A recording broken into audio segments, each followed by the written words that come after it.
Hello and welcome to News Round, where we do you a recap of top stories for the week. Coming up, it's Nigeria at the center of government spending as President Bola Tinubu approves the Renewed Hope Nigeria First policy, which mandates all federal MDAs to give priority to Nigerian goods and services and know-how in spending public funds. And River State continues to be prominent in the news following the state of emergency declaration as the Senate establishes an 18-member committee to oversee activities of the state's sole administrator. And Channels Academy, in partnership with the United States Diplomatic Mission, trains media leaders from across Nigeria on innovation and sustainability in the industry. Plus, history is made as Cardinal Robert Prevost emerges the first American pontiff who will be known as Pope Leo XIV.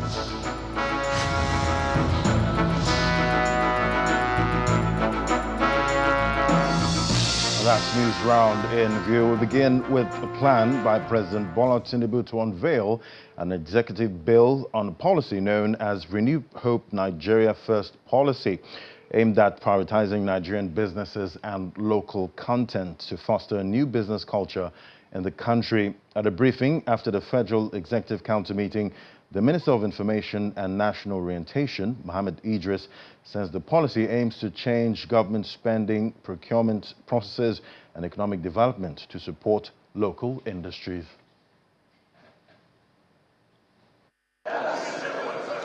Ministers and other members of the Federal Executive Council gathering in the State House Council chamber. They are joined by some appointees who are to be sworn in. The chairman and 10 commissioners of the National Assembly Service Commission and 2 permanent secretary designates. Immediately the president arrives, the appointees take their oath of office. I will be faithful and bear true allegiance to the Federal Republic of Nigeria, and I will preserve, protect, and defend the laws of the Federal Republic. They each have a handshake with the president.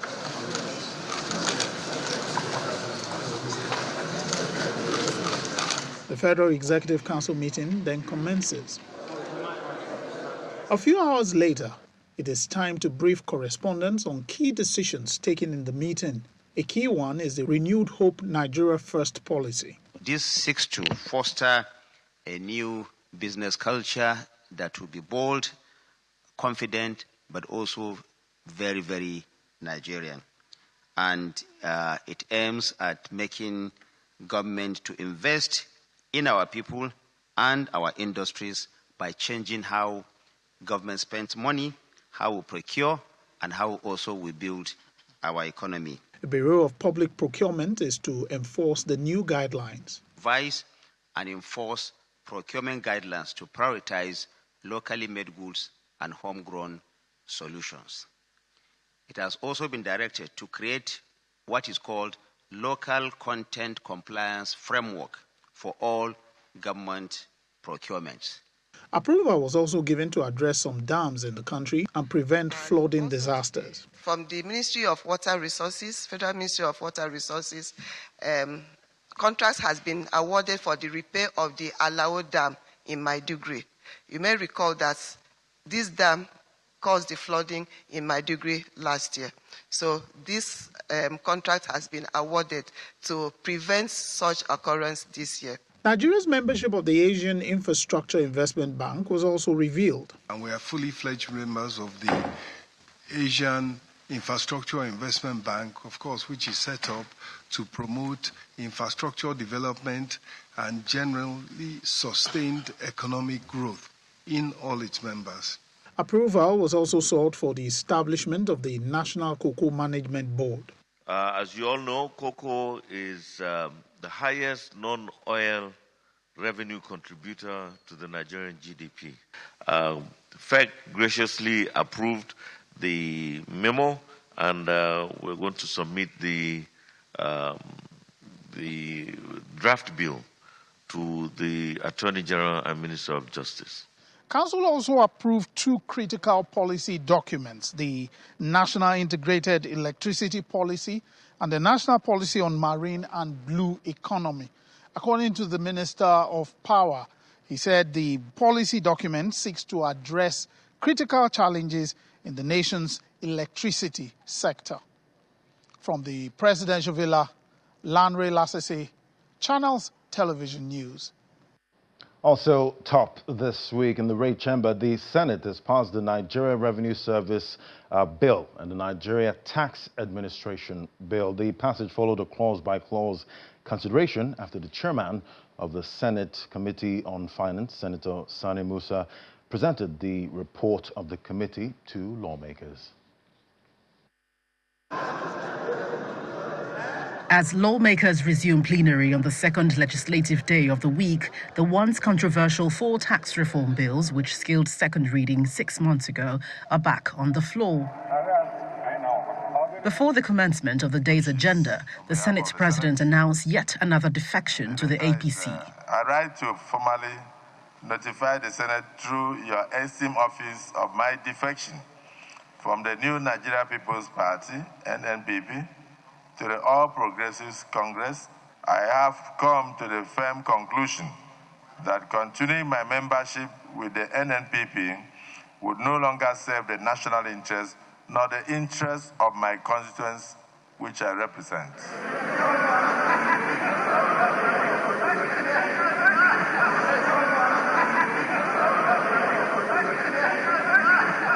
Plenary then proceeds with the submission of a report on the 4 tax reform bills, signaling that major hurdles and disputes regarding the bills have been surmounted. We recommended that A, state governments will have 1, equality, which will carry 50% of that, population carry 20% with that, and place of consumption carry 30%. However, some of the clauses quickly became a subject of discontent when the Senate dissolved into the Committee of the Whole. That 3% of the total revenue collected by the service, which shall be appropriated by the National Assembly, subject to the review of the percentage from time to time. The subject matter is all-encompassing. It involves both oil and non-oil revenue. And what will be accrued to the coffers will be more than the budget of 15, 16, 17 states of the Federation. So for that, let's reduce it to 2%. The amendment is adopted. The ayes have it. Again, another clause ratifying legislative involvement in the financial approvals and VAT disbursement is debated. I thought that once we legislate the broad terms of distribution of VAT, that is okay for us. Not to go down to determine what they do and where how do they apply it based on what we are creating confusion. That's my worry. So the objection is noted. The lawmakers subsequently expunged the contentious clauses, including a proposal to increase the value-added tax to 10%, opting to retain the current rate at 7.5%. The Senate also introduced stringent penalties for tax-related offences, including fines for failure to register or file returns, as well as imprisonment of up to 3 years for serious violations. The Senate eventually passed 2 of the 4 major tax reform bills. The Senate agreed that the remaining 2 bills will be finalised on Wednesday.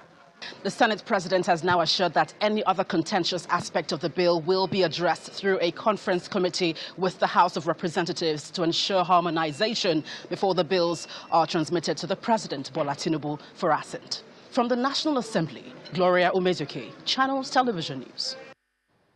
Meanwhile, the Senate stepped in to tighten oversight in Rivers State with the setting up of an 18-member committee chaired by Senate Leader Okpeyemi Bamidele to monitor the activities of the sole administrator. Announcing the move at plenary, Senate President Godswill Akpabio stressed the need for transparency, hinting that the committee's makeup could be adjusted after further consultations.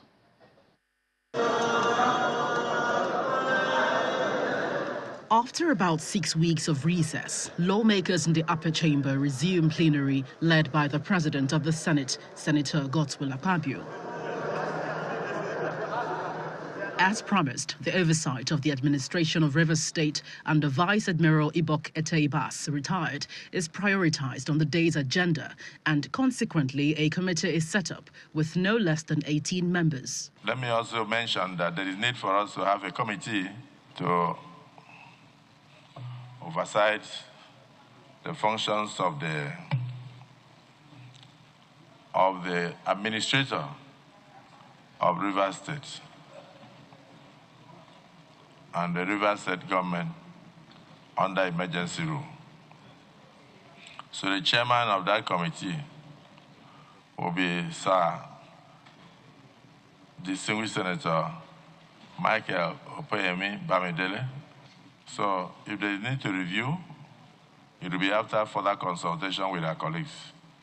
But in the meantime, they have to get to work immediately. Mr. Senate President, In a motion sponsored by Senator Jimo Ibrahim, the persistent security challenge and the need for a national summit takes center stage. I want to say clearly that the language relied on by the military today are outdated because criminals also learn those languages and they are using them. It is imperative that empirical fact-finding mission, National Assembly Security Summit, is organized by these senates. Arguments on the subject matter immediately became polarized as lawmakers cautioned against the demerits of convening another security summit after previous assemblies had produced summits with failed impact. I don't believe that having security summit is the answer. Else, what we did in the past, what happened? All the recommendations are there and they are not implemented. We should call the Chief of Army Staff, the Chief of Air Staff, the Chief of Naval Staff, the Chief of Defense Staff, and we sit with them here and discuss where is our Canu aircraft, fighter jet. And you also recall, this Canu was purchased by no less than $1 billion borrowed. But we can no longer use Canu because they have signed a contract which limited the operations of this Canu. If you know ab initio that this Canu has limitations, I believe security summit is not the solution. It's much, much, much more than that. Proponents, however, argued that fresh engagements have become imperative to support the military. That we have provided solutions in the past and they have not worked or they have not been implemented will not stop us from providing solutions. Those in support that the Senate should be in the forefront of convoking a national security summit, say aye. Those against say nay. The ayes have it. By the same token, the lawmakers adopted a resolution to fast-track a bill proposing to regulate vigilante outfits and hunting activities nationwide. The proposed bill will also require hunters to report to the nearest police station when entering another state for hunting to enhance accountability and improve security. Now, before its adjournment, the Senate has resolved to peruse over the report submitted by the Senate Committee on Finance on the 4 tax reform bills passed by the Senate in November 2024. The lawmakers are now expected to hold a robust deliberation ahead of its final passage tomorrow. From the National Assembly, Gloria Umezuke, Channels Television News. And when News Round returns, new Pope Cardinal Robert Prevost emerges as Pope Francis' successor. Details still to come. Do stay with us. We live in an era of massive innovation. Welcome back. Well, still focusing on the top stories for this week. Well, the trial of the leader of the indigenous people of Biafra, Nnamdi Canu, resumed on Wednesday before Justice James Omotosho of the Federal High Court, Abuja, with the prosecution continuing its presentation of evidence in support of terrorism-related charges against Mr. Canu.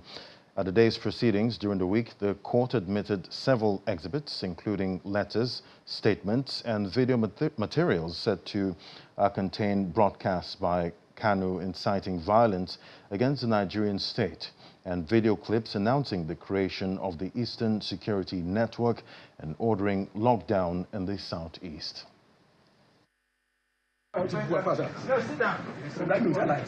The leader of the indigenous people of Biafra, Nnamdi Canu, arrives to Federal High Court Abuja for the continuation of his trial. He is received by his family and legal team.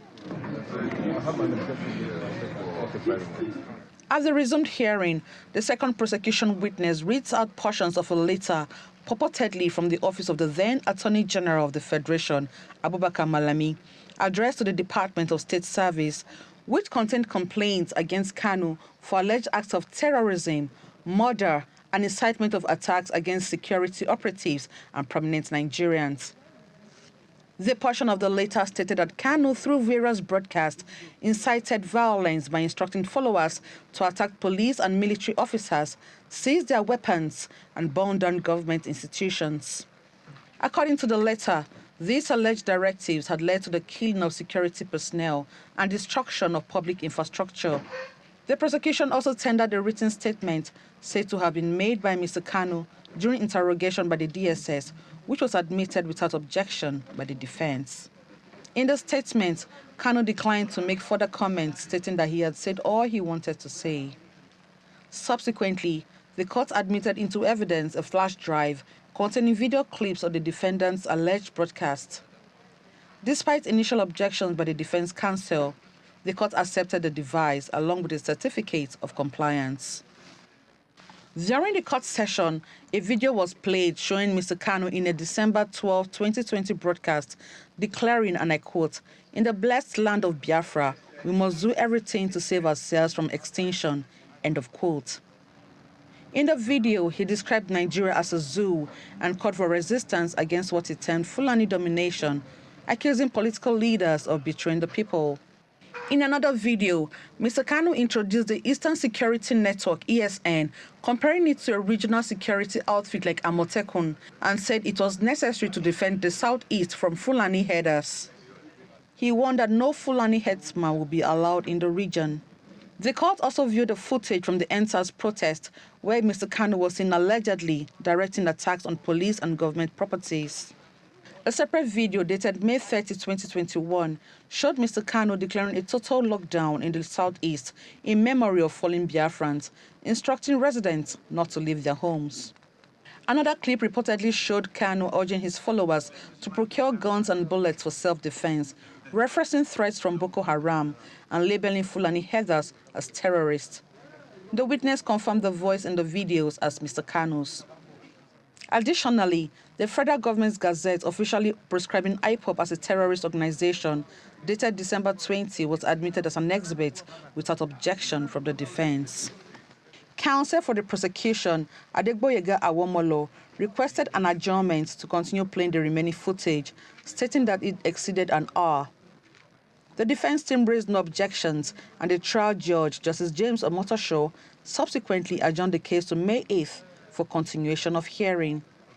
Emanuela Ekele, Channels Television News. And media leaders from across Nigeria gathered in Lagos for a high-level workshop focused on innovation and sustainability in the journalism industry. Organized by Channels Academy in partnership with the United States Diplomatic Mission and the GSM Foundation, the Media CEO Workshop aims to equip newsroom leaders with tools to navigate today's fast-changing media landscape. Thank you so much. It's a gathering of top media minds, not just a talk shop, but to shape the future of the media landscape. The Media CEO Workshop spotlights media innovation and sustainable business models right when the industry needs it most. This workshop comes at a defining moment of the media industry. We are facing profound disruption. Audiences are shifting, technologies are evolving, and traditional business models are no longer sufficient. But in every challenge lies opportunity. And that's why this workshop is so vital. It is not just a learning space, it's a strategic platform for imagining the future of the media. Organized by Channels Academy, The United States Diplomatic Mission in Nigeria and the GSM Foundation, the goal is to strengthen media organizations to survive, evolve, and thrive. Around the globe, we are seeing challenges to press freedom, including increased economic constraints that jeopardize the media's ability to function independently. More than ever, media organizations must adapt their business models to meet today's market realities. There are no one-size-fits-all solutions, but they represent the broader trend of the need for innovation in how news is not only gathered but told, and how it is funded and sustained. When CNN reports somebody's dead, they're dead. U.S. media executive and trainer Stacia Phillips kicks things off, guiding participants through the realities of leading through change. From the evolving role of newsroom leadership to the rise of newsletters, podcasts, and paid subscriptions, it's a masterclass on adapting to disruption. We are going to talk about digital-first mindsets. We're going to talk about new ways of storytelling. We're going to go from AI to misinformation and disinformation. We're going to talk about ideas to grow audience, ideas to grow revenue.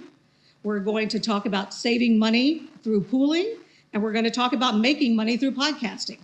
There's a lot that we can talk about, but what's most important is that we talk with each other. Then comes the panel, a rich, engaging conversation on how to grow and retain audiences. From shifting audience expectations to how to really connect with young people, the challenge is clear, and so is the passion to get it right. Why did we focus on young female journalists? The first year, which was 4 years ago, so that we are not seen as being ageist, we had women my age and we had young people. The women my age were difficult. They were difficult to train. They were set in their minds. Can I tell you that the journalists that gave us good reports were young people? I think it's wrong to assume that the young do not know what they are doing. We need to understand what they want to read, what they want to watch. Question is, we see the young people spending 20 hours on their phone. They are watching something. They are reading something. The problem is, are they watching you? Are they reading you? So we have a duty, we have a responsibility to break in. The attendees are not just listening, they're bringing their own ideas to the table. For many, it's a moment to proudly share how they're innovating in their corners of the media space. And as the conversation deepens, the focus shifts to the big question: how do we keep it sustainable? Media revenue is something that there's a lot of innovation. There's things like AI, but there's also changing consumer habits, and we need to kind of stay on that forefront to be able to make sure that we're both providing the content that our consumers want, but as a business, staying profitable as well. We're bound to see more subscription paid kind of content in the sense that the viewer or the subscriber will determine what they want and they'll be willing to pay for that, no matter what the amount is. In a world where media is changing faster than ever, workshops like this are a reminder that collaboration, creativity, and innovation are still the best tools in the newsroom. And to wrap up news round in Rome, where a new chapter is unfolding. That's it's one for the history books, as the white smoke from the Sistine Chapel chimney signals one thing: the emergence of a new pope. His Cardinal Robert Francis Prevost, an American. His election comes after 133 cardinals voted a fourth time since Wednesday at the Vatican. The 69-year-old new leader of the Catholic Church and first American pontiff will be known as Pope Leo XIV.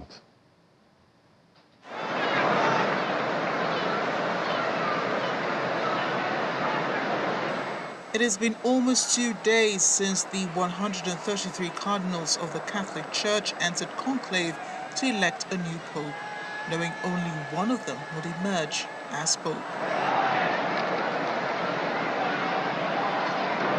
A crowd gathered at St. Peter's Square, anxiously awaiting the announcement. A false alarm in the afternoon raised hopes a decision had been made, until the definitive white smoke billowed from the chimney of the Sistine Chapel where the cardinals were.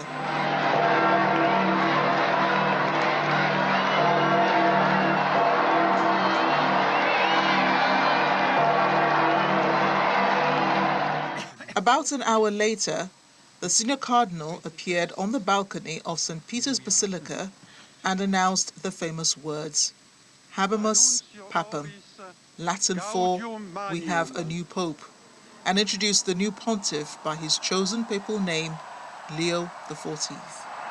Habemus Papam.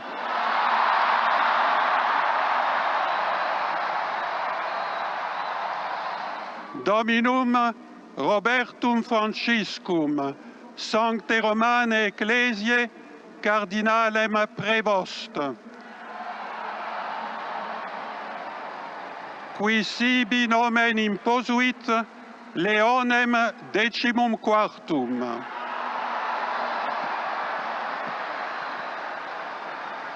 Then another waiting period before Pope Leo XIV emerged on the balcony with a blessing.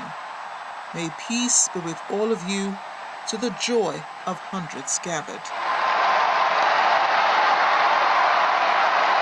La pace sia con tutti voi.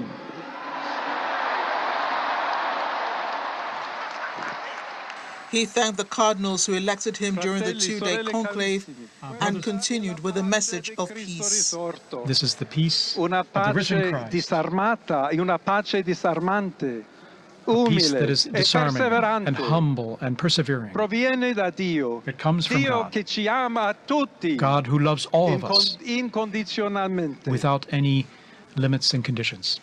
Ancora conserviamo nei nostri orecchi and quella voce debole ma sempre we still have coraggiosa the sound in our ears of the weak voice of Pope Francis, who is blessing Rome here. He concluded his first speech by switching back to Italian, leading the people in a quick prayer, which is greeted by further cheering. Et Spiritus Sancti descendat super vos et maniat semper. After which he read a religious passage in Latin, paying homage to the saints and the Madonna. The Chicago-born Pope Leo, the 267th Bishop of Rome, is seen as a reformer and who worked for many years as a missionary in Peru before being made an archbishop there. Amarachi Ubani, Channels Television News.